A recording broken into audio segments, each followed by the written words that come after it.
做啊，你做啊，葉我做啊，開始做啊，乜做啊？今日冇讀書會，今日所以補翻嘅讀書會，少少讀書會。但係想講開始呢句，我睇唔明你呢句係想講咩喎？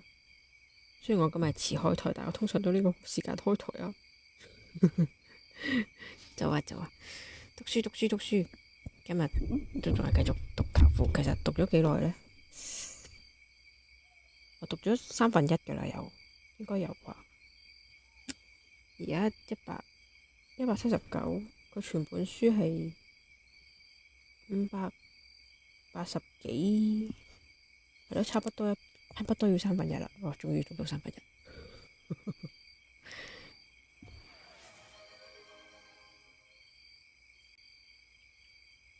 上回提要，早唞開始。上回提要，成本書嘅上回提要就自己揾翻上2期啦。但係上回提要就係佢講佢哋話，佢哋終於知道盧卡個武力值最高嘅一條友到底已經死咗啦。跟住然後佢哋，然後佢麥可就係探佢老豆嘅時候，發現成間醫院都冇咗人。係啦，個警監喺度玩嘢，個警監應該就已經同咗嗰個敵人，即係個敵人叫咩名？總之個敵人係，總之個警監就應該同個對頭有咗協議，即係入邊一伙，係啦，一伙。咁佢哋好終於搞掂，即係顧掂咗佢呢個喺空無一人嘅醫院度岌岌可危嘅老豆之後，佢哋就走咗去拜拜咗啊！跟住之後因為麥可出面，佢哋即個個都以為麥可只係一個街外人，鵪鶉花樽。跟住佢哋就同佢哋講：我哋傾協議啦，但係只可以麥可一個嚟。咁但係因為麥可被冚完咗一巴，定俾人打咗拳啊！之後嬲嬲豬佢殺咗佢，跟住之後殺咗佢之後就然後就商議佢哋要點樣如何殺佢。係啦，佢哋而家目標就因為個地點佢哋唔知喺邊，即係佢唔可以知個地點喺邊。係啦，咁就上回提要就係佢哋啱啱就傾到我哋要首先要調查，如果真係協議嘅時候，佢哋會揀喺邊度，跟住之後就諗計點樣將武器俾到麥可，因為咁你入去一定會有搜身噶嘛，咁即係入去嗰下佢唔可以有武器啦，咁就要諗下辦法點樣喺場內俾到武器佢，咁然後佢就可以對冧佢兩個啦。雖然話街外人有即係總之嗰種叫咩圈外人嘅不問世事嘅拉仔咁嘅感覺，但係其實呢個麥可係本身就軍隊退役嘅，所以其實他是有武力值的，只不過佢好似唔係好想理屋企啲嘢，所以就變咗做花樽咁，俾人認為係花樽，然後呢個花樽就想要對冧，直接對冧佢。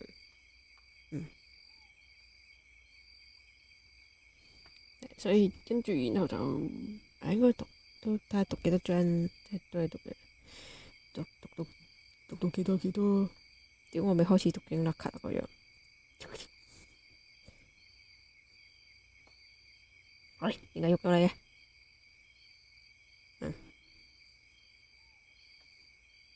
你耷低頭讀書，所以好麻呢個角度難調。如果唔係成日都見到我沉咗本書都。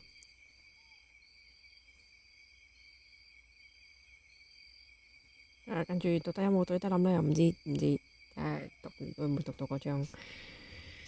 仲係第一部193部嘅，其實仲係第一部嘅第11章179頁。警監馬克，佢啲名好難讀。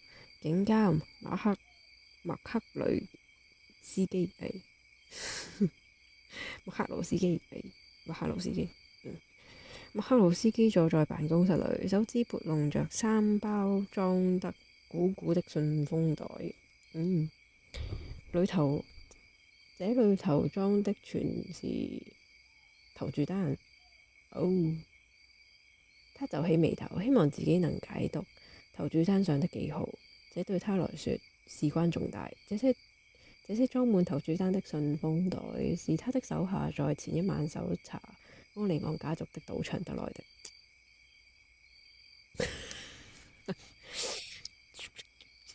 即係賭博呢件事本身都唔係光鮮，屌你直要。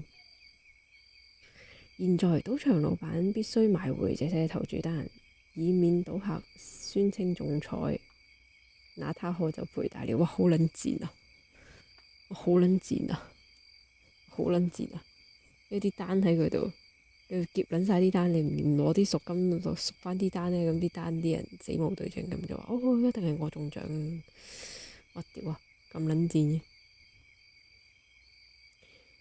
對麥克勞斯基警監來說，解讀投注單重要的地方還在於，他不希望把投注單賣回給賭場老闆時，自己受到欺騙。如果這些投注單價值50000元，那麼也許他可以開價5000元讓對方買回去。但是如果有許多大額賭注，使投注單價值達到10萬或甚至20萬元，那麼他的賣價當然也跟着水漲船高。麥克勞斯基隨意擺動着信封，決定先敲老闆的竹槓。他讓老闆自己先出價，只要他出價，那麼投注單的實際價值也就可以推之一二了。哇！好撚賤啊！拖累到大招都做，好撚賤啊！你警監。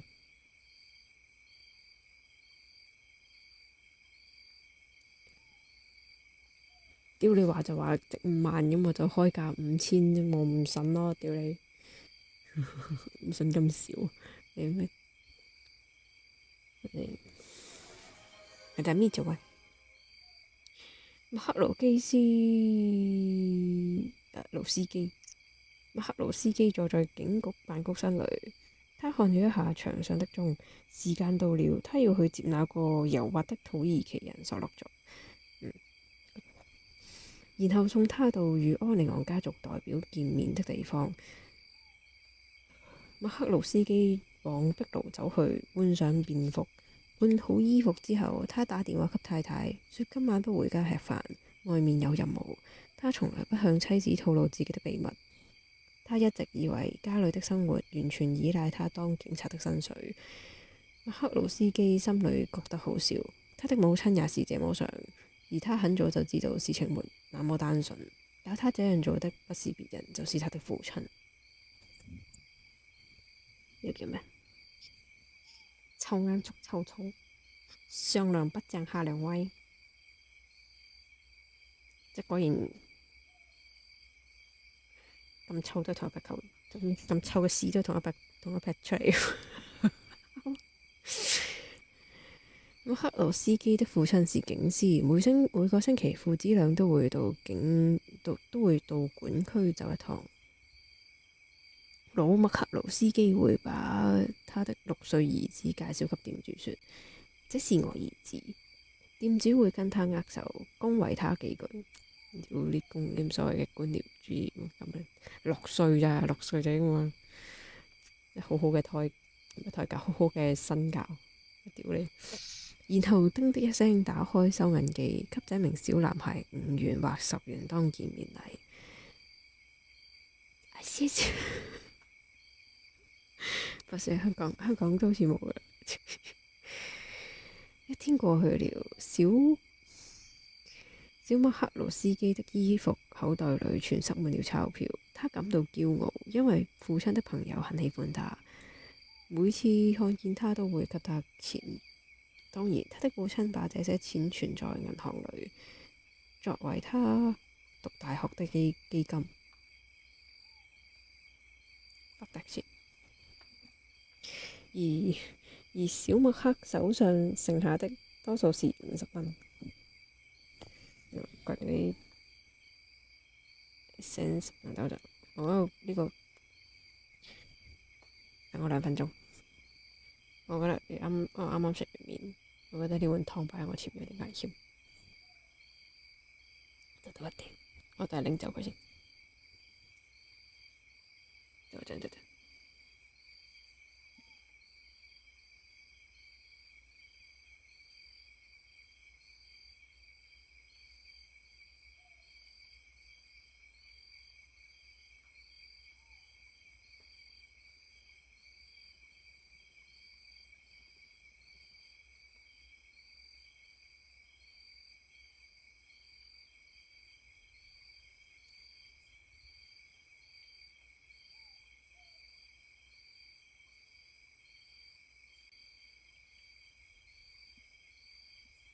哎呀呀，聽唔好聽。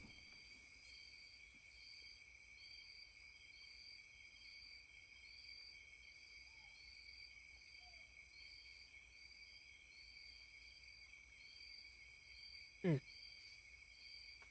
當馬克當馬克回家，他的警察叔白門問他長大想做什麼。他會口齒不清且有氣地說警察，大家都會放聲大笑起來。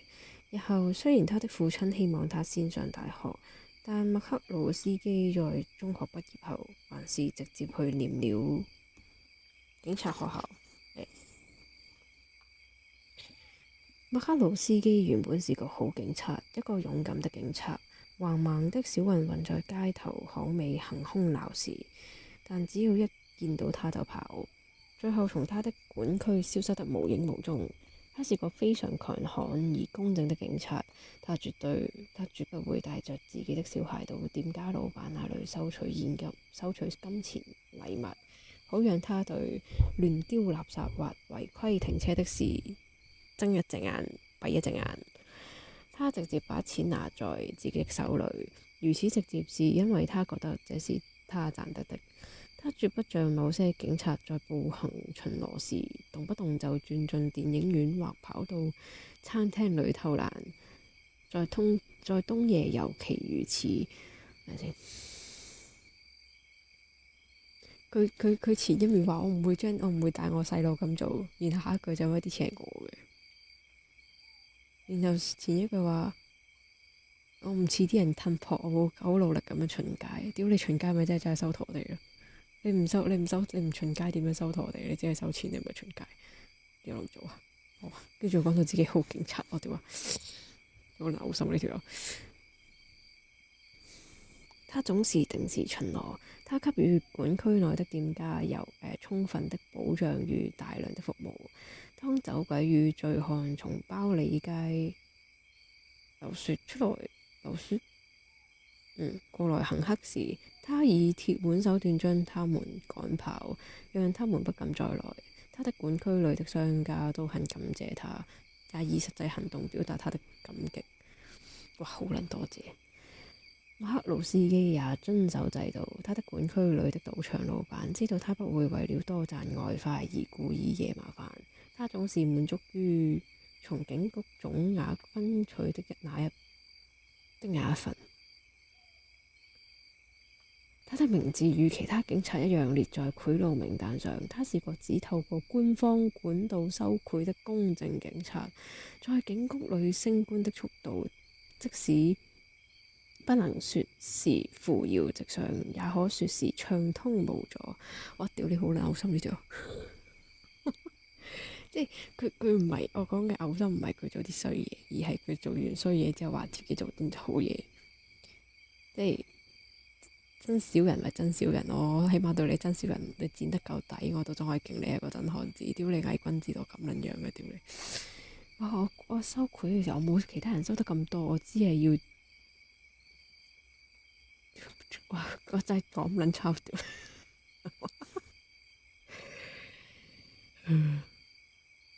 在這個時期，麥克魯斯基撫養4個兒子，而他的兒子沒有人成為警察，他們全就讀福坦莫大學。尤其是福坦莫大學，我睇下佢，我想查下呢個大學係咪勁嘢先。個名喎大佬，會唔會現實都有呢間大學？我睇下佢係咪勁。佢啲地點係勁，係現實都有啫。我估佢學校應該現實都有。成日查下佢係咪勁嘢先。福坦莫大學會有個係福特漢姆大學，會變咗做我估個譯名點讀㗎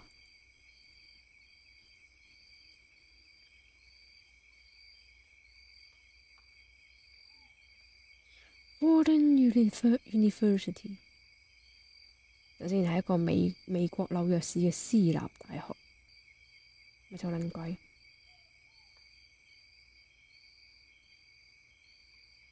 top rank 喎，top rank 喎，嗰條寫勁嘢嚟喎。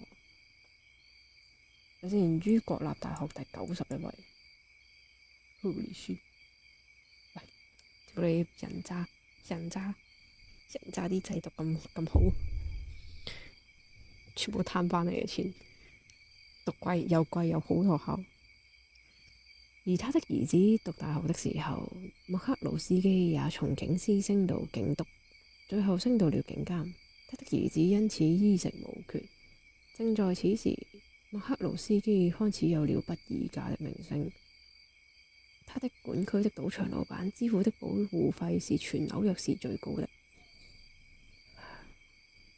也許這是因為麥克魯斯基的4個兒子全上了大學，他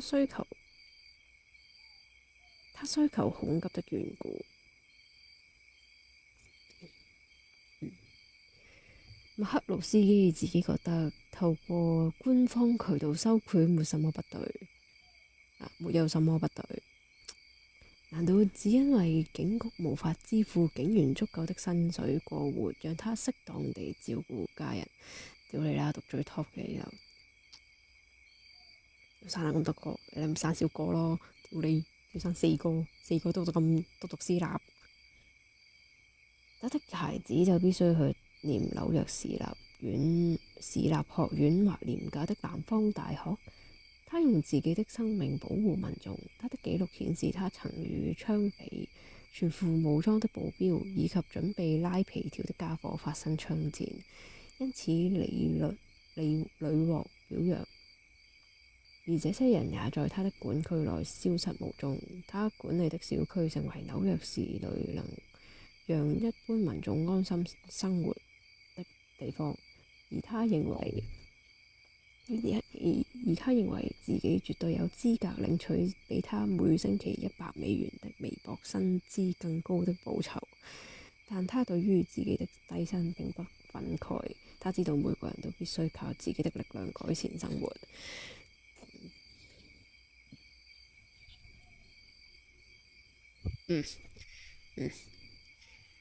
布魯諾塔塔利亞是他的老朋友。布魯諾與麥克魯斯基的其中一個兒子一起就讀福坦莫大學。之後，布魯諾開了夜總會。每當麥克魯斯基一家偶爾晚上上街消遣的時候，他們就會到布魯諾的店裏免費吃喝。你食霸王餐，屌你！有冇事俾錢？話就同你 friend，然後次次一家大細嚟食嘅時候就一個仙都唔俾。哇，好朋友你真係！觀賞歌舞表演。新年除夕那天，他們會收到經理寄來的精美邀請函，而他們總是被招待坐在最好的位置上。布魯諾一定會介紹他們認識來店裏表演的名人，有時是知名的歌手，有時則是好萊塢的明星。當然，布魯諾有時也會要麥克魯斯基幫點小忙，例如協助清除員工的前科，使其能獲得工作執照。而這些人通常是在警方檔案中留有賣淫或賭博記錄的漂亮女孩。屈屌你！麥克魯斯基很樂意幫這個忙。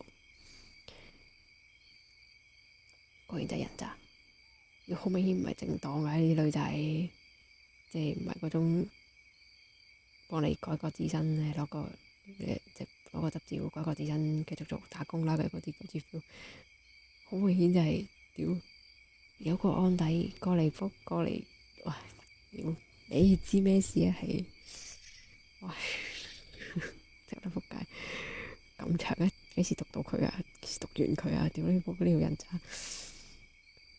麥克魯斯基有一套行事規則，呢個應該行事唔係行事規則。他絕不讓人知道自己曉得其他人要做什麼。當索洛再來找他，希望他把醫院裏保護安利昂的人撤走時，麥克魯斯基沒有問他原因，他只問價格。當索洛佐說10000元時，馬克魯斯基就明白了。他毫不猶豫。柯尼昂是國內勢力最大的黑手黨老大，他的政治影響力比卡彭還更大。無論是誰將他打倒，等於是為國家立下大功。馬克魯斯基先拿到錢，然後開始工作。當他接到索洛佐的電話，說醫院大門前還有2名柯尼昂的人把守時，他簡直氣瘋了。他已經把大西歐的人全關起來，也把守在柯尼昂病房門口的警力撤掉。現在，身為一個有原則的人，他必須把打算用來充當孫子教育費的10000元還給索洛佐。於是他在盛怒下趕到醫院，打了麥可柯尼昂。然而種種的不順利反而迎來最好的結果。他與索洛佐在塔塔格利亞的夜店見面，兩人造成更好的交易。馬克魯斯基還是一樣不問問題，因為他已經知道所有的答案。他只想確認價錢，他完全沒想到自己會身陷險境。任何人，哪怕只是突然閃過殺死紐約市警監的念頭，都會被認為異想天開。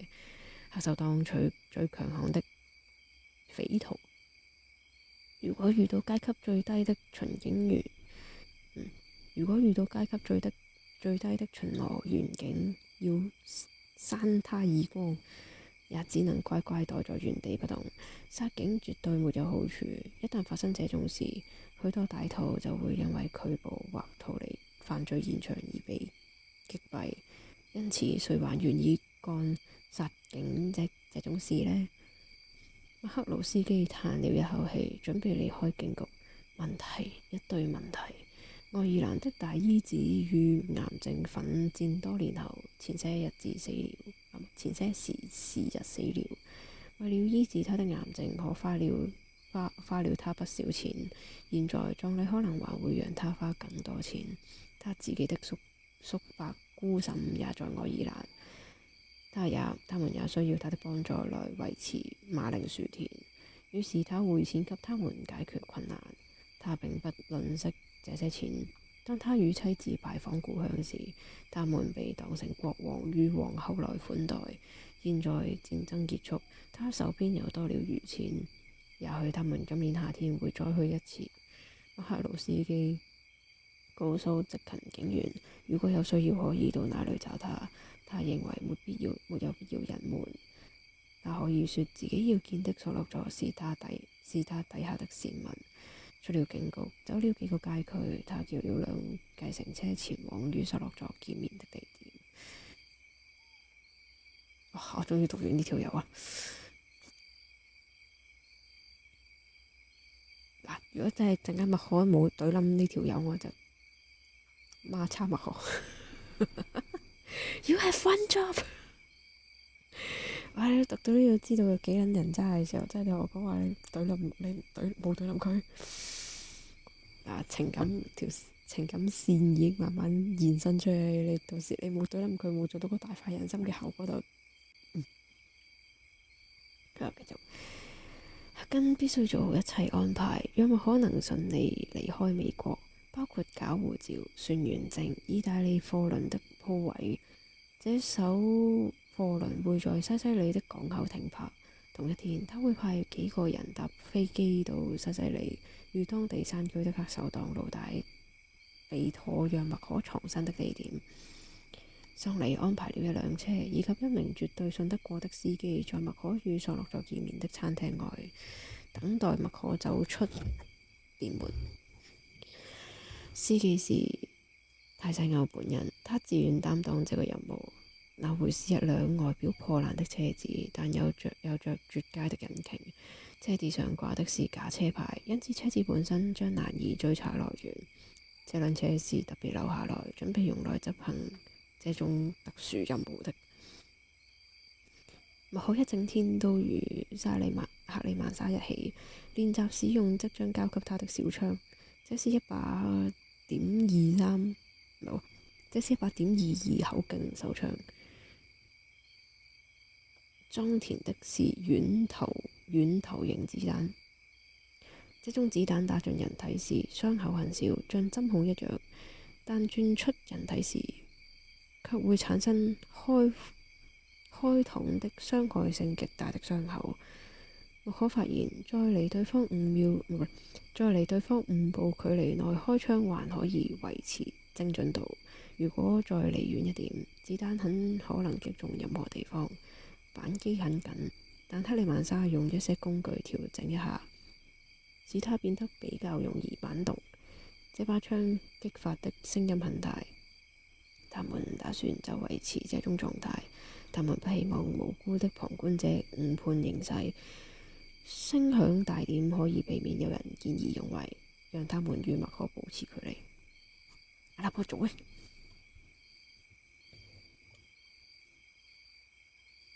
呢個 point 亦都算諗，通常暗殺係消音噶嘛。而家我唔係要暗殺，我要明殺，大聲揼，一揼啲人一驚就走，咁就唔會衝過嚟，唔知發生咩事。克里曼莎不厭其煩地指導麥可如何用槍。你一開完槍就把槍扔了，你就是順其自然，讓手落到你的體側，然後順着這個動作連帶也把槍滑出手中，這樣就不會有人注意到。每個人都會以為你手上還握着槍，他們會盯着你的臉看。快步走出餐廳，但不要奔跑，不要盯着別人的眼睛看，也不要刻意避開他們的眼神。記住，在場的人一定會感到害怕，相信我，他們怕你，沒有人會阻攔你。你一走出店門，大西歐會開車來接應，上車，然後剩下的事就全交給他，不用擔心會出差錯。你會對這種事情總能順利進展感到驚訝？你會對這類事情總能順利進展感到驚訝？真嘅冇讀錯。現在戴上這頂帽子看看。克里曼莎把一頂灰色的軟呢帽戴到麥可頭上，從未戴過帽子的麥可扮了個鬼臉。克里曼莎向他保證，帽子可以讓你難以辨識，這是以防萬一。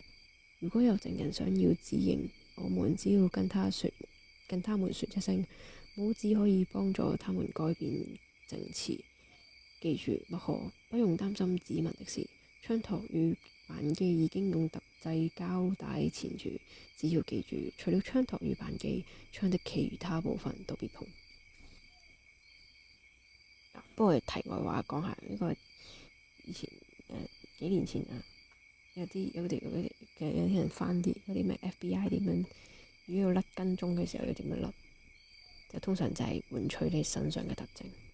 因為通常一個人唔係即係除咗你及住 CCTV 嘅嗰種啦，但係如果你人正常，你啱啱一個人即係望到個人喺街行喺條行過咁樣望緊眼咧，其實大部分人都只會認住嗰個人嘅特徵，即係你係長頭髮嘅，有戴眼鏡嘅，有染頭髮嘅，或者冇染頭髮嘅，唔知咩色頭髮嘅，着住咩顏色嘅衫，咩裙或者咩褲咩鞋咁樣咩袋咁。所以如果你最快嗰種喺街上嘅變裝就係快速一下就換走咗你啲特徵，即係可能你戴眼鏡嘅就冇戴眼鏡。咁如果你真係被捉嘅時候，咁你身上冇眼鏡，但係啲人話證詞係有戴眼鏡嘅時候，咁你就反而個有戴眼鏡就幫咗你甩身，因為你冇眼鏡嘛。即係好籠統地咁樣啦，即係咁當然唔係教大家犯罪。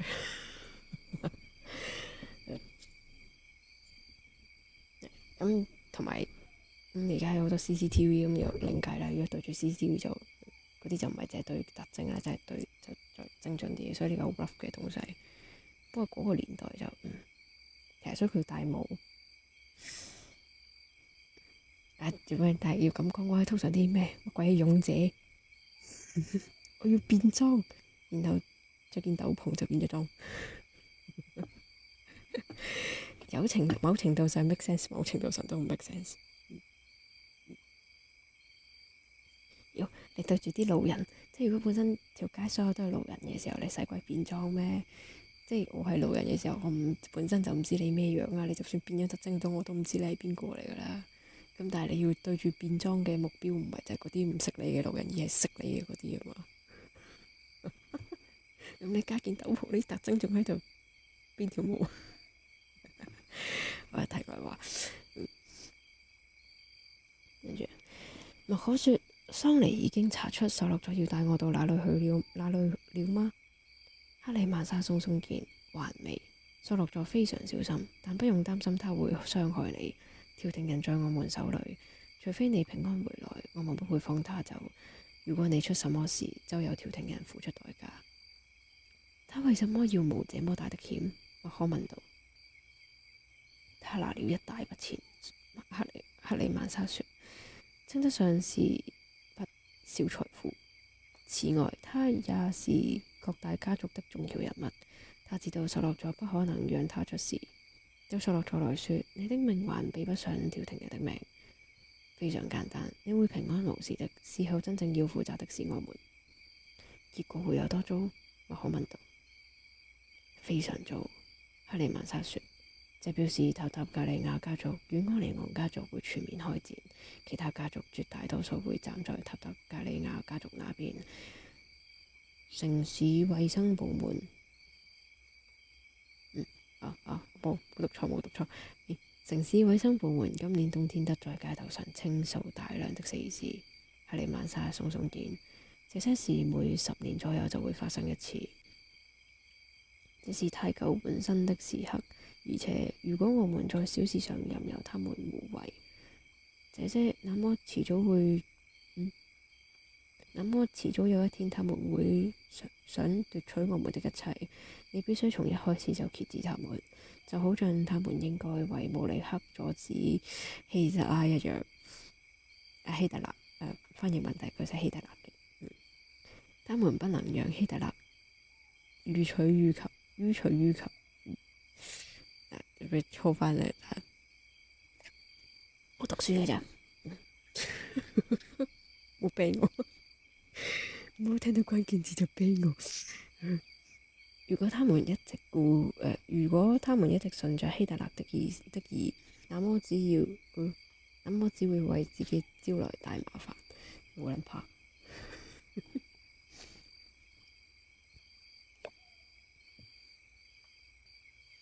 麥可曾經聽過父親講過相同的話，但那是在1939年戰爭爆發之前。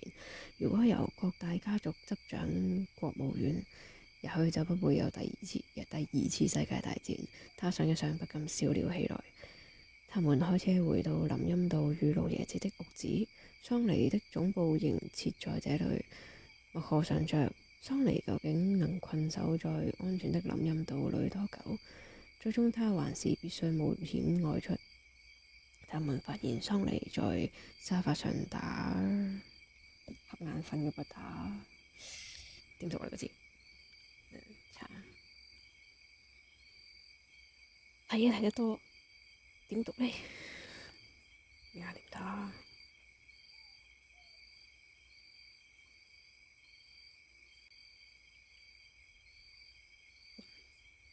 打盹。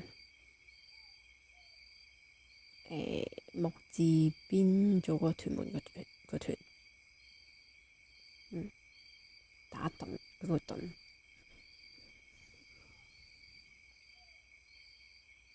他們發現桑尼在沙發上打盹，咖啡桌上有很慢才還未吃完的午餐，牛排啊、碎塊與麵包屑，以及半空的威士忌。父親整齊乾淨的辦公室成了凌亂不堪的房間。麥可將他的哥哥搖醒，說道：你為什麼不清理一下？為什麼把自己搞得像流浪漢一樣？桑尼打着呵欠：你是什麼東西？來檢查軍營嗎？麥可，我們還沒得到消息，還不知道索洛座與麥可盧斯基這兩個雜種打算帶你去哪？如果我們查不出來，我們要怎麼拿槍給你？難道我不能隨身帶着嗎？麥可問道。也許他們不會守我的身，即使他們守我的身，如果我們夠聰明，他們或許會守不到。而且即使他們守到了，那又如何？他們只會把我身上的槍拿走，不會有任何害處。桑尼搖搖頭，不行。他說：我們必須確定，一定要殺死索洛佐這個雜種。記住，如果可能的話，先殺索洛佐。莫可魯斯基動作慢又遲鈍。如果你有足夠的時間對付他，克里曼莎有沒有教你怎樣丟槍？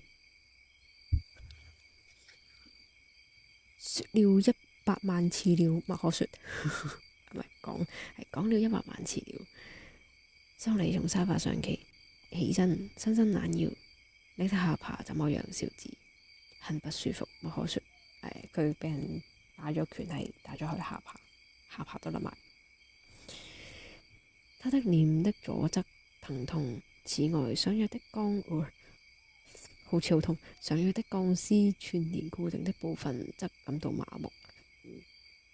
他從桌上拿起威士忌，直接喝了幾口，疼痛稍稍舒解。睇先，佢下巴傷到要打鋼絲，佢點講嘢㗎？點解佢仲講到嘢？桑尼說：輕鬆一點，莫可。現在不是靠喝酒來放慢腳步的時候。莫可說：哦，老天！桑尼少裝一副大哥的樣子。我曾經在更惡劣的環境對付過更強悍的家伙。他的狙擊炮在哪？他找了空中掩護了。重炮轟炸地雷。他只是個腦袋不錯的狗雜種。旁邊有個高階警官幫着他。只要有人下定決心要殺他們，他們必死無疑。這是最難的部分。下決心，他們永遠不會知道是誰幹掉他們。阿周作為，果然係上過戰場嘅人。湯姆克根進到房間裏，他對他們點頭示意，然後直接走到以假名登記的電話旁。他打了幾次電話，然後對桑尼搖頭，一點消息也沒有。他說：索洛佐守候如瓶，沒有人知道地點。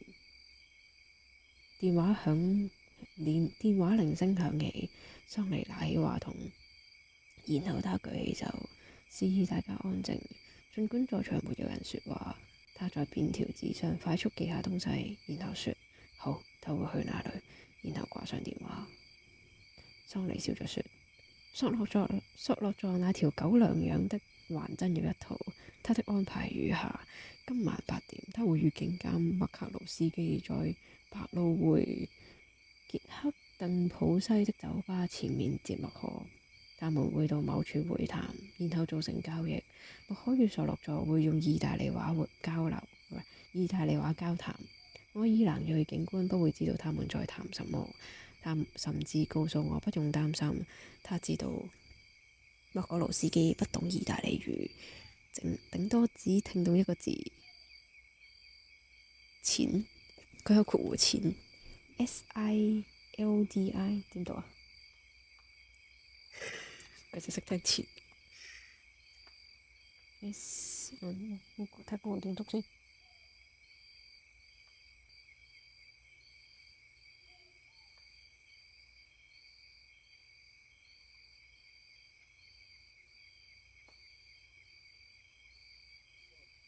Sorry，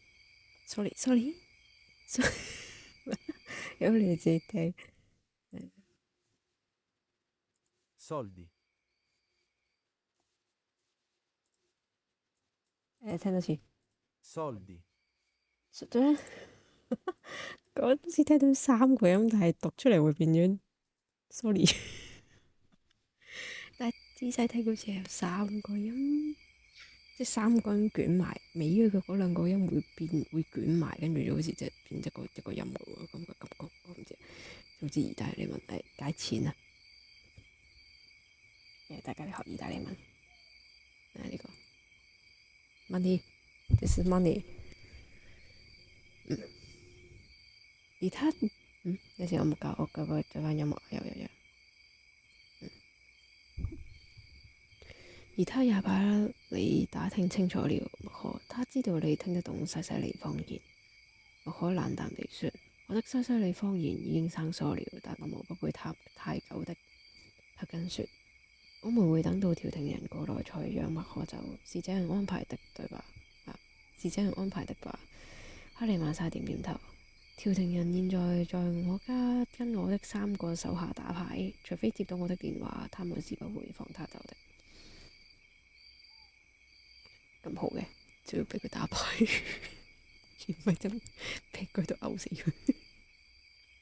做回生，雖然嗰3個人係看住佢嘅。桑尼在皮椅上往後一靠。現在我們要怎麼查出會談地點？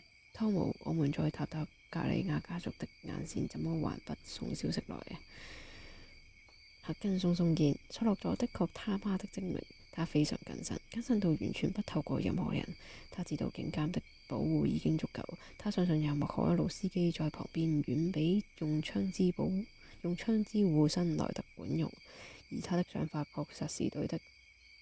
我們只能從後面跟蹤他們，然後祈求一切順利。桑尼搖搖頭，不，任何人只要打定主意，絕對有辦法甩掉後方跟車，而且他們一定一開始就會先確認這點。此時已是下午5點，桑尼一臉憂慮地說：乾脆讓麥可一上車就用槍把車裏來接他的人全部轟掉。No way。赫根搖搖頭。如果索洛佐不在車上呢？我們將無功而返。該死！我們必須趕快找出索洛佐要帶麥可前往的地點才行。哈利曼莎插進來說道：也許我們應該想索洛佐為什麼要保密到這種程度。麥可接着說：因為這是風險問題，如果能保密，為什麼不保密到底？此外，他臭到危險，即使有警監跟在旁邊，他還是疑神疑鬼。早晨阿叔。赫根彈了一下手指，那個警探，那個家伙，菲利普斯，桑尼，你何不打通電話給他？也許他可以查出到底哪裏可以聯絡得到警監，這值得一試。麥克魯斯基根本不在乎別人知道他的去處，漸漸上位。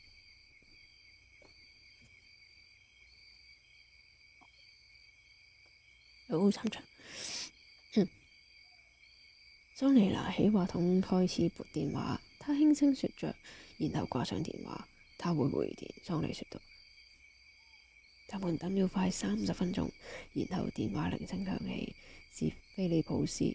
桑尼在便條紙上迅速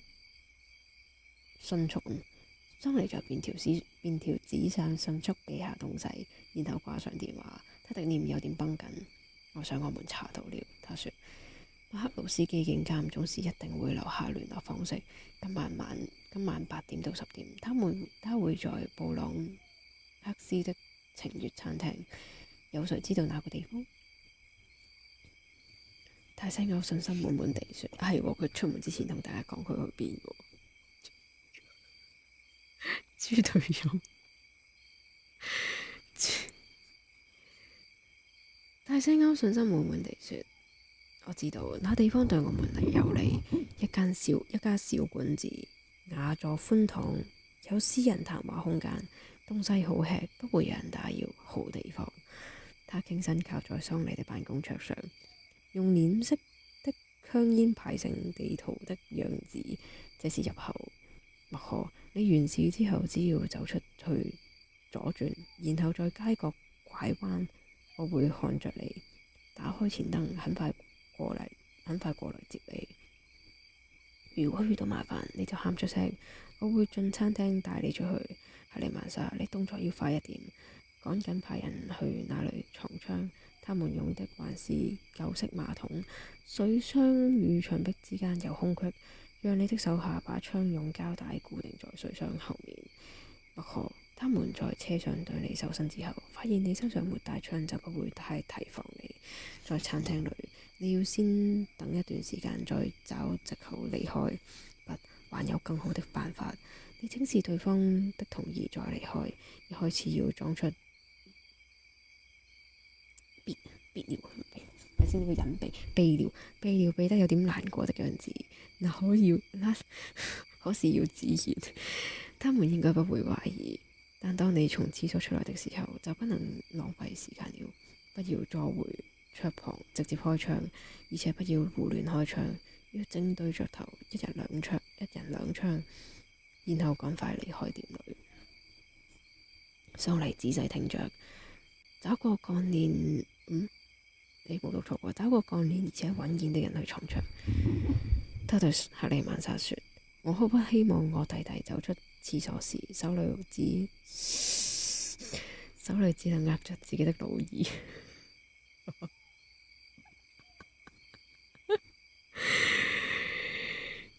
讀英文更加好笑。Grab his own dick。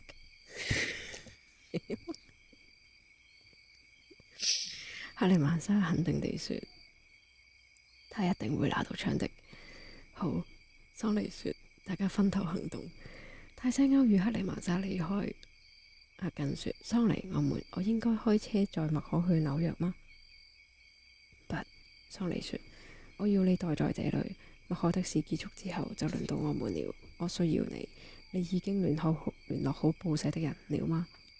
阿根點點頭。事情一發生，我會馬上把信息發給他們。桑尼起身走到麥可面前，他握着他的手。好了，小子，他說：該離上場了。這件事由我跟媽說。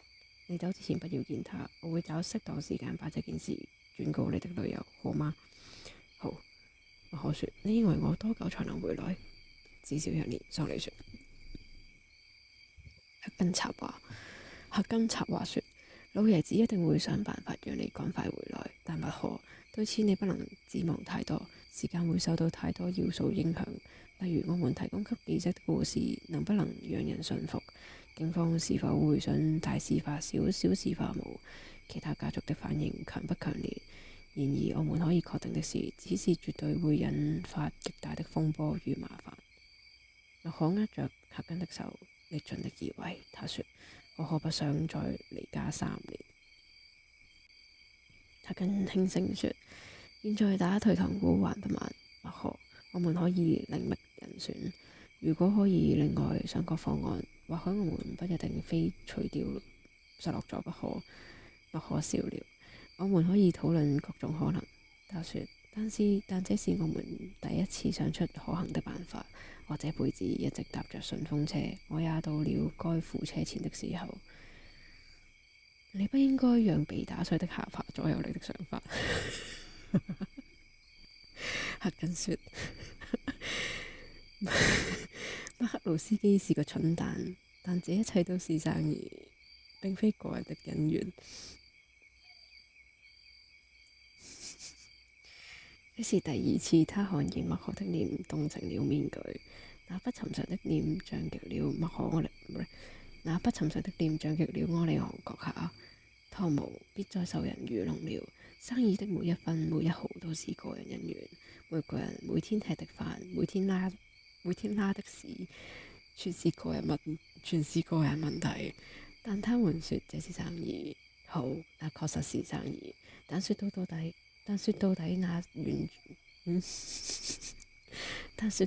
那也完全關乎個人。你知道我這是跟誰學的嗎？柯里昂閣下，我的老爸教父。如果閃電打中了他的朋友，老爸會把他當成自己的事。他把我參加海軍陸戰隊當成自己的事，這是他了不起的地方。偉大的老爺子，他把每件事都當成自己的事，就像上帝一樣。麻雀尾巴掉了幾根羽毛或怎麼掉的，他都知得清清楚楚，對吧？你知道嗎？意外不會發生在把意外當成個人侮辱的人身上。我是慢了一步，但我一旦走上了，就不會走回頭路。沒錯，我是把碎掉的下巴當成個人恩怨，我也把索洛佐企圖殺死我父親的事當成自己的事。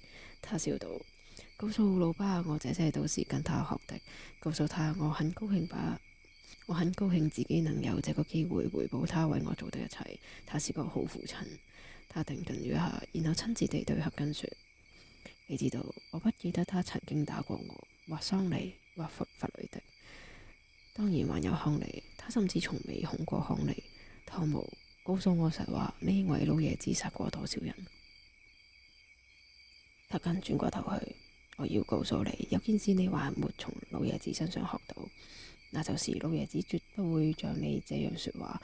老爺子有必須做的事，而他也做了這些事，但做了之後，老爺子絕口不提，他不會試圖找理由，因為有再多藉口都無法把這些事變成正當事。但老爺子必須做了之後，他便拋諸腦後。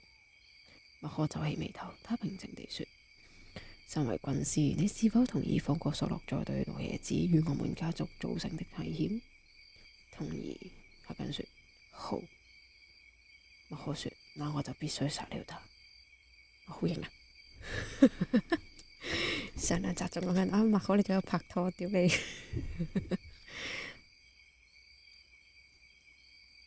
然後突然間好型，懟冧佢好似仲好得着，仲好耐喎！我中間有插圖原來。就係到第二步。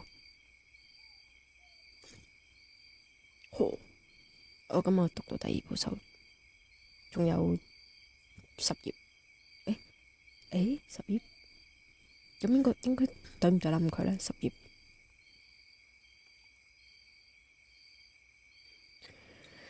麥可柯利昂站在百老匯傑克頓普西的餐廳前面，等待有人接他。他看看手錶，只差5分就要8點。索洛座總是準時。麥可為了避免撲空，特別提早過來。他已經等了15分鐘。從長灘到紐約市區的路上，麥可試着忘記他對赫根說的話，因為如果他相信自己所說的話，他的人生將會成為一條不歸路。然而今晚之後，他的人生難道還有別的路可走？今晚之後，如果自己還繼續幹這種事，那麼他很可能會死於非命。麥可悲觀地想着，他必須專心想着眼前的事。索洛再不是笨蛋，而麥克魯斯基是個非常強悍的家伙。他感覺到用鋼絲固定的下巴傳來陣陣的痛楚，這是好事，可以讓他保持警戒。在這寒冷的冬夜，儘管已接近劇場表演的時間，百老匯的人依然不多。當一輛長型的黑色汽車停在路邊時，麥可感到有些畏懼。司機探出身子，打開前門說：麥可，上車吧。他不認得司機，一名年輕的小嘍囉，頭髮梳得烏黑油亮，襯衫也敞開着，但他還是上了車。後座坐着警監麥可魯斯基與索洛座。即係麥可上所以麥可就坐副駕嗎？麥可係坐咗副駕度。索洛座從椅背後方伸出手，麥可跟他握了手。他的手堅硬、溫暖而乾燥。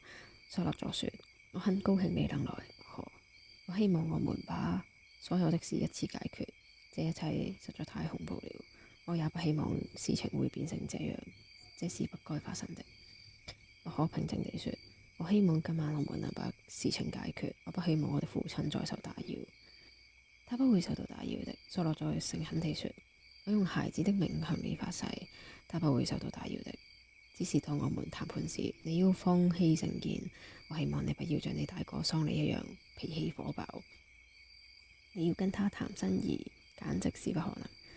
唔係，要跟他談生意，簡直是不可能。我想講麥可空起上嚟仲兇過佢阿哥。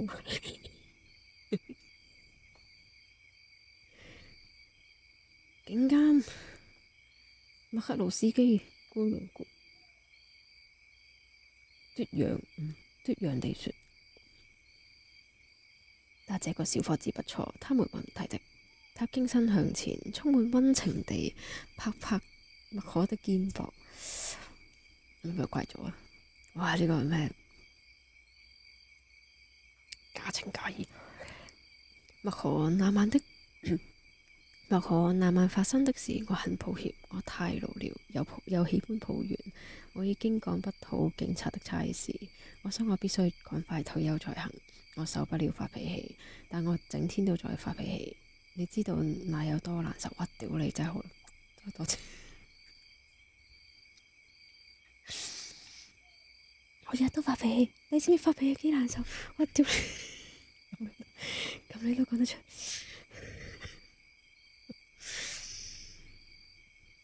然後他悲嘆了一口氣，對麥可徹底收身。麥可看見司機的嘴唇泛起微，飲啖水先。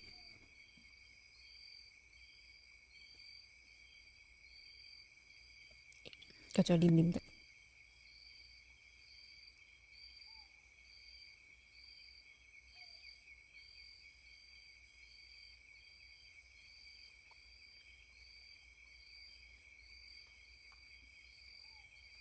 麥可看見司機的嘴唇微微泛着笑意，車子往西走，完全沒有閃避跟蹤的意思。車子上了西側高速公路，然後快速在車陣中穿梭。如果有人想跟車，勢必要做出同樣的事。然後令麥可失望的是，車子經過峽道，開往喬治華盛頓大橋。哦！他們要過河到紐約西州，不管是誰給了桑尼開會地點的訊息，他們的情報顯然是錯的。好了，車子經過橋頭，開到橋上，把燈火通明的紐約市區拋在腦後。麥可的臉依然面無表情。他們難道是將他丟到沼澤裏，還是狡猾的索洛座在最後一分鐘又更改了地點？但是當他們即將過橋時，司機突然猛力轉動方向盤，沉重的汽車撞到 What the fuck？ 沉重的汽車撞到道路分隔欄，整部車凌空彈起，跳到前往紐約市行進的對向車道上。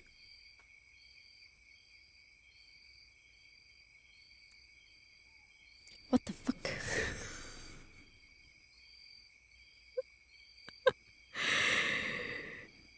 如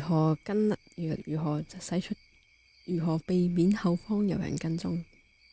即係突然間成部車鏟去對面，用彈起嘅方式鏟去對面。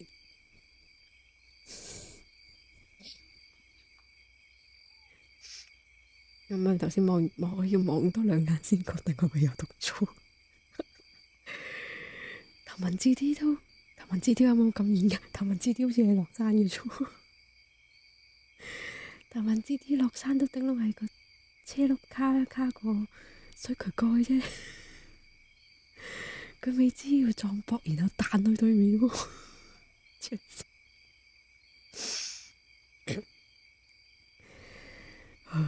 麥可勞司機與索洛座都回頭看是否有車輛試圖做同樣的事。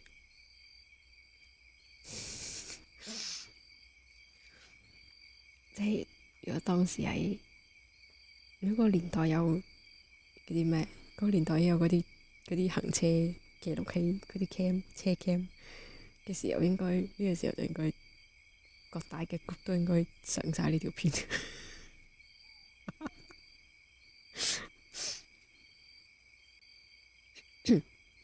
司機的確駛回了紐約市，然後下橋朝東布朗克斯而去。但係頭先佢又撞壆又飛起，咁點解佢哋若無其事照坐到嘅？大佬，佢唔係越野車喎，唔會蹬撚死。他們走小街，後頭沒有車子跟着。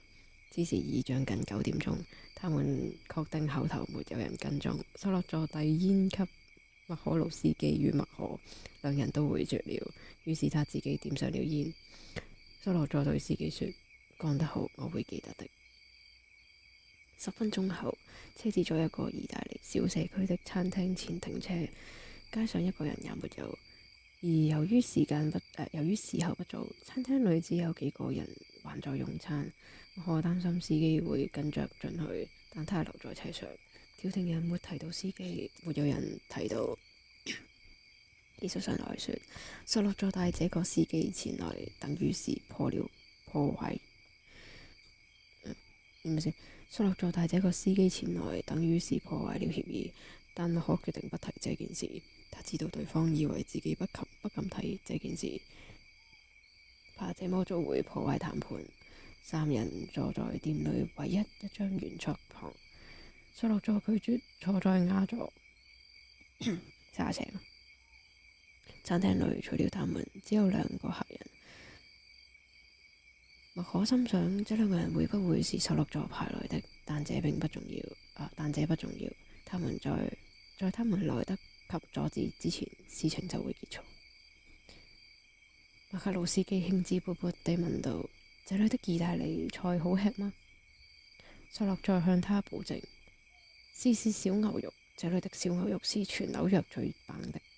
唯一的一位服務生把酒放上桌，拔去軟木塞，他斟滿3杯酒。令人意外的是，麥可魯斯基不喝酒。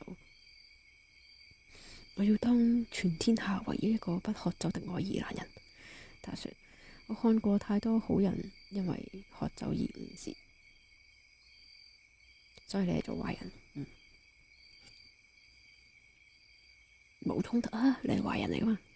不過佢自認自己好人啊。索洛佐好言對警監說：我要跟麥可說意大利話，不是因為我不信任你，而是因為我無法適當地用英語解釋自己的想法。而且我想讓麥可相信我立意良善，即係自己講出嚟唔怕醜喎。今晚若能達成協議，對每個人都有好處，不要因此感到受辱。我這麼做不是不信任你。警監麥克魯斯基給他們2個一個諷刺的微笑。當然，你們2人請自便。他說：我會專心吃我的小牛肉跟意大利麵。索洛佐開始用流利的西西里方言跟麥可說話。他說：你必須諒解，我跟你父親之間的事完全是生意。我很敬重柯里昂閣下，也希望有機會為他做事。但你必須了解，你的父親已經是個老派的人物，他擋住了別人前進的路線。我從事的生意是新興的事業，是未來的潮流，這裏頭有數百萬元的利潤等着大家去賺。但你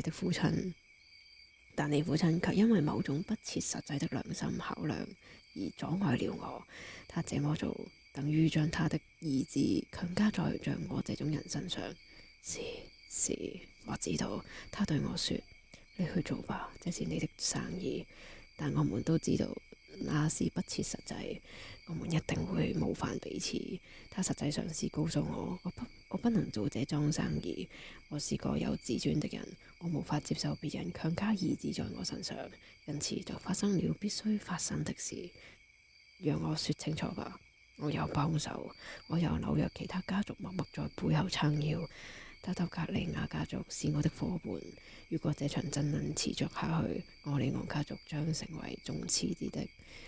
或許如果你父親身體健康的話，還能支撐得下去。但是我沒有不敬的意思。現在的狀況是，你家的長子並沒有教父的能耐，而愛爾蘭裔的軍師赫根也不如詹科阿班丹多。佢哋嘅前軍師。願上帝保佑他的靈魂。因此，我提出議和，我們停戰，讓我們停止交戰，直到你父親康復而且能參與商議為止。塔塔格利亞家族在我的說服與補償下，同意不為他們的兒子布魯諾復仇。我們將獲得和平。在此同時，我必須謀生，而且也會做點小買賣。我不奢求你們合作，只希望柯里昂家族不要來搞局。這是我的提案。我認為你有這個權威同意這件事，達成這項交易。準備定係有嘅啫。柯里昂用西西里方言說：再多告訴我一點，你想要怎麼開展事業？我的家族該扮演怎麼樣的角色，以及我們可以從這樁生意中獲得多少好處？你想知道得更清楚？索洛佐問道。麥可嚴肅地說：最重要的是，我必須得到你的保證，不會再做危及我父親生命的事。索洛佐舉起手，明確地表示：我能給你什麼保證呢？現在被乜嘢啊？現在被追殺的是我，你邊忽都被追殺？你自攞嚟。現在被追殺的是我，我已經錯失良機。你太高估我了，我的朋友，我沒那麼聰明。麥可現在已經確定，所謂的談判其實只是為了爭取幾天時間。索洛佐一定會再採取行動殺害老爺子。幸好土耳其人低估了他，以為他只是個沒見過世面的年輕人。麥可覺得全身充滿奇異而戰慄的快感，他故意露出不舒服的樣子。索洛佐馬上問道：怎麼了？麥可困惑地說：喝了酒之後膀胱脹得難受，我有點憋不住了，能不能讓我上個廁所？索洛佐烏黑的眼睛仔細觀察着麥可的臉，他伸手粗魯地搜查麥可的胯下是否藏着武器。性騷擾。麥可露出被冒犯的表情。麥克魯斯基簡短地說：我搜過了，你放心吧，我搜過幾千個小混混，他沒有大家伙。索洛佐不喜歡這樣。無來由地，他覺得不太對勁。他向對桌的人使了個眼色，然後眉頭朝廁所門口一揚。那人微微點頭，表示他已經看過廁所，沒有人躲在裏面。索洛佐不情願地說：快去！他有着不可思議的第六感，感到心神不寧。死期到啦咪，你最好真係死期到。麥可起身到廁所去，小便池裏用鐵網攔着一塊粉紅色的肥皂。他走進間隔，他真的想上廁所。他的肚子不停使喚，他很快結束，然後把手伸到搪瓷水箱後面，直到摸到那把用膠帶固定住的圓頭形小手槍。他取下手槍，他還記得克里曼莎說的：不用擔心指紋會留在上面。他把槍塞進腰帶裏，然後扣好上衣，好把槍遮住。他洗手並且弄濕了頭髮。他用手帕擦乾水龍頭上的指紋，然後離開廁所。索洛佐坐的位置直接面對住廁所門口。他黑色的眼睛閃爍着警戒的光芒。麥可微笑。現在我可以談了，他鬆了口氣說道。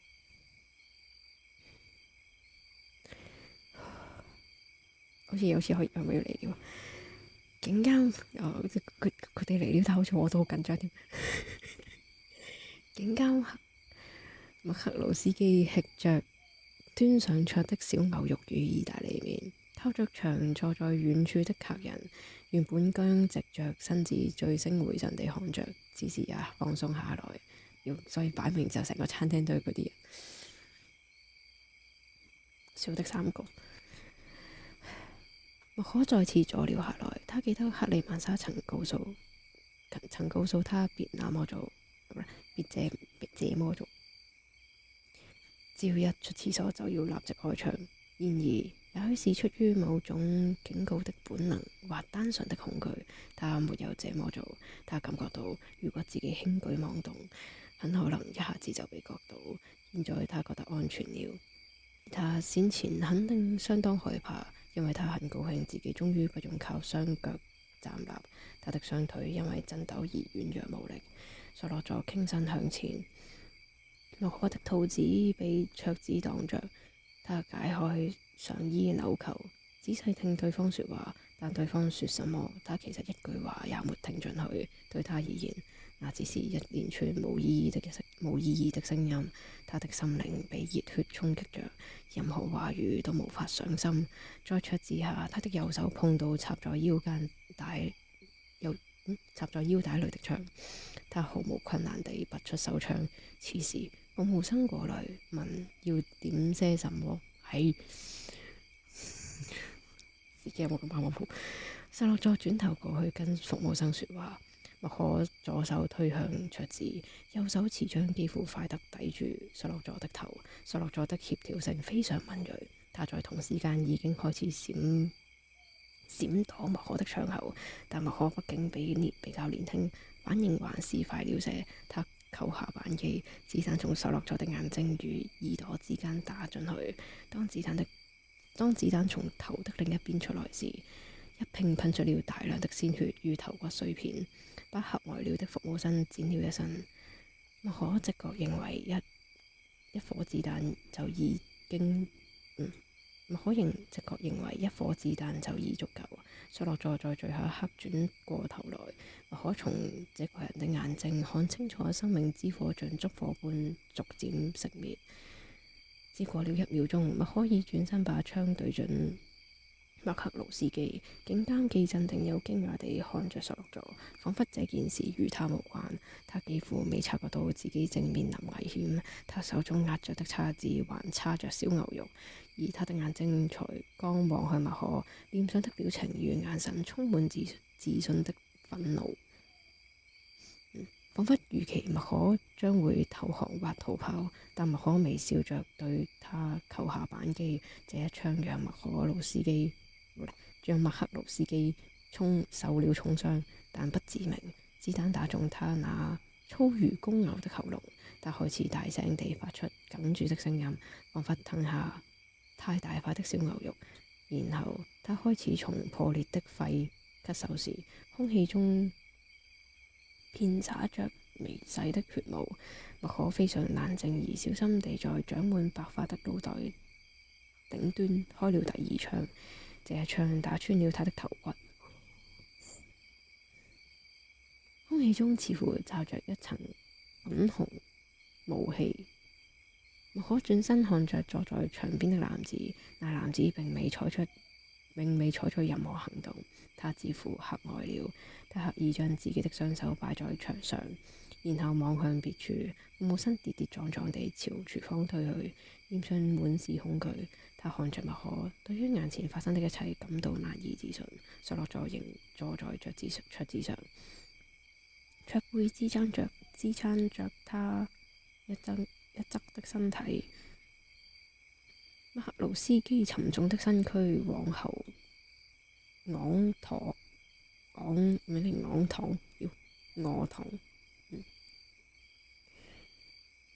整個人從椅子跌落到地板上。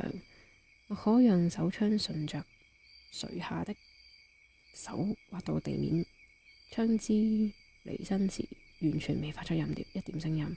他看到坐在牆邊的人與服務生都沒有發現他已經扔下手槍。他朝大門走了幾步，打開大門，索洛佐的車子仍停在路邊，但不見司機的身影。可往左走，拐過街角，前燈亮起，一輛破爛轎車開到他身旁，車門打開，他跳上車，車子呼嘯而離去。他看見司機是泰西歐，他的輪廓就像是大理石一樣堅硬的冰冷。你搞了索洛佐了？泰西歐問道。麥可注意到泰西歐使用的這個詞彙，這個詞一般來說帶有性的含義。搞搞女人意思是指誘惑女人性關發生關係。泰西歐此時用這個詞令人感到好奇。兩個人都搞了，莫可說。確定？泰西歐問道。我看到他們的腦子。阿斯特布林，莫可說。車內有供莫可穿換穿係。車內有供莫可換穿的衣物。20分鐘後，他已經在預定開往西西里的意大利貨輪上。2小時後，貨輪啟航。係呀，貨輪啟航。莫可從船艙裏可以看見紐約市的燈光宛如地獄之火燃燒着，他感到如釋重負，他已經脫身了。這種感覺過去他也曾有過，那是他被意大利海軍陸戰隊進攻的島嶼沙灘時，戰爭仍在進行，但他因為受了輕傷，所以被送到醫療船上。當時他的感受就跟現在一樣強烈，儘管地獄仍然熱戰不休，但他已經順利解脫。係呀，有插圖過佢最尾佢個張報最後面有個插圖過，我形容讀埋呢句，仲有一句一段仔。坐落在與警監麥克魯斯基被殺的第2天，紐約市各警局的警監與警督下令，在殺害麥克魯斯基警監的兇手流亡前，嚴禁賭博、賣淫與任何交易。全市開始進行大規模搜捕行動，所有的非法活動都銷聲匿跡。當天稍晚，各大家族派了1名代表前來質問柯里昂家族是否已準備好交出兇手。他們得到的答覆是，這件事與柯里昂家族無關。當晚，一枚炸彈在長灘柯里昂家族的林蔭道爆炸，一輛車子停在鐵鏈旁，扔下炸彈，然後急駛離去。同一天晚上，2名柯里昂家族的手下在格林威治村一家意大利小餐館平靜地吃晚餐時遭到殺害。1946年5家大族的戰爭爆發。嗰個插圖係純粹黑色墨水嘅，即係嗰種印字嘅嗰種油綠印法咁樣咧，純黑色，所以佢有大半份都係黑色嘅。佢係嗰個插圖係啲人喺度聽歌劇，應該百老匯入邊嘅聽歌劇，有個人喺度攞住支咪唱歌，佢後面有啲樂手，有攞住嗰啲琴譜喺度彈嘢咁，佢前面有啲觀眾咁樣。第一部完咗咯，哇！我讀到1/3真係，第一部完咗啦，咁下次再直接第2部啦。都係頭本書嚟，不過佢直接分3部。哎呀，其實個份量咪即係嗰啲輕小說，佢只不過將3本堆翻做1本啫嘛。送到近字，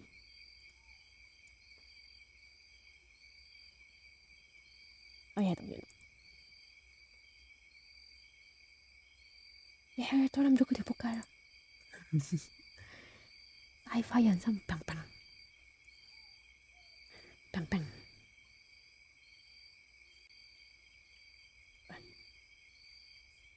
我休息啦，今日好早咗，3點半就可以休息。但係輕小說節唔使睇得咁仔細，都係飛住啦，睇下係咩類型啦，都要睇下咩類型嘅。有啲輕小說都幾好，所以我好少睇輕小說。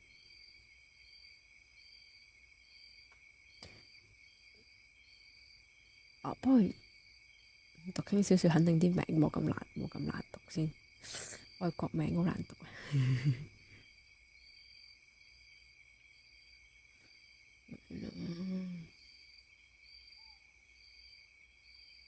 好細聲，我個背景音樂好細聲。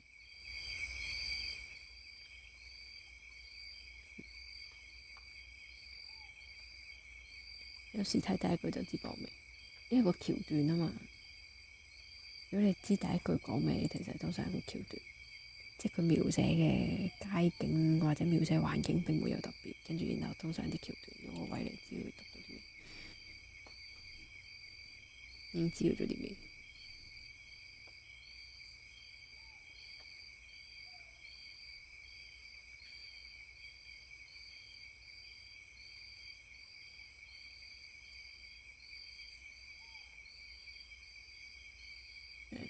就係會單純好似其實即係好似某程度上同你打機一樣，即係啲 side quests，即係我唔需要真係知道你要普通食飯、瞓覺、去廁所，唔需要日日都知㗎嘛。咁但係如果有啲真係需要做到呢個動作嘅時候，會唔會有啲咩特別會令到呢個動作唔會好似好沉悶咁？就睇標題，嗰啲就係根本就係用標題嚟到改。成個標題同你講咗個故事講咩？Good morning，Good morning，我要讀完啦，我要收台。有嚟做啊，但係我已經讀完啦。消磨時間同傾熱係啊，所以輕小說好多，但係實質上真係好好嘅輕小說其實唔多，即係真係可以攞到獎啊，或者變神作嘅嗰啲，就係我才去照啊，照讀個半鐘，我讀完第一部咧，我哋去邊呢？係咪？歡迎 follow Twitter， 最近好努力咁喺度，我幫 Twitter 除草，最近 po 咗幾個 po， 歡迎大家 like 同吹個水，然後歡迎 follow 埋 YouTube。跟住我啲記錄都要踢翻上，同埋順便睇埋我最新嘅嗰個 clip， 我有擺上 YouTube 嘅。好生化危機3打嘅嗰段 boss，歡迎大家俾個 like。我冇過到啫，但係可以過，我就 keep 咗嗰段。其實我記得Twitch 上面嘅精選片段我都有 clip 到，都 keep 咗嗰段。歡迎各種去睇。成功嘅嘢可以重溫無限次。入 DC， 大家吹個水。仲有買嘢啊！先我哋去邊呢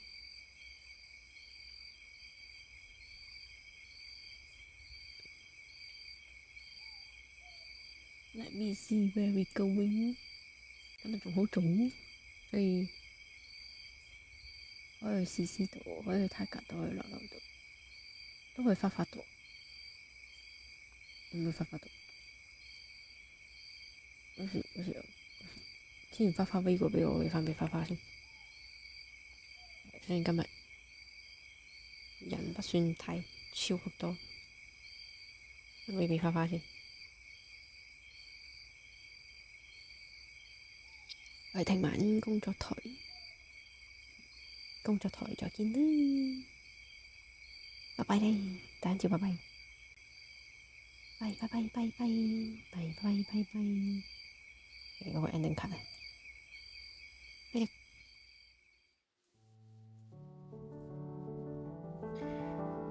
拜拜拜拜拜拜拜，我哋聽晚工作台見啦。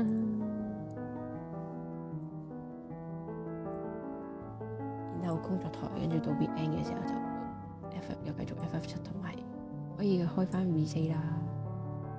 晚安，我哋係晚安。係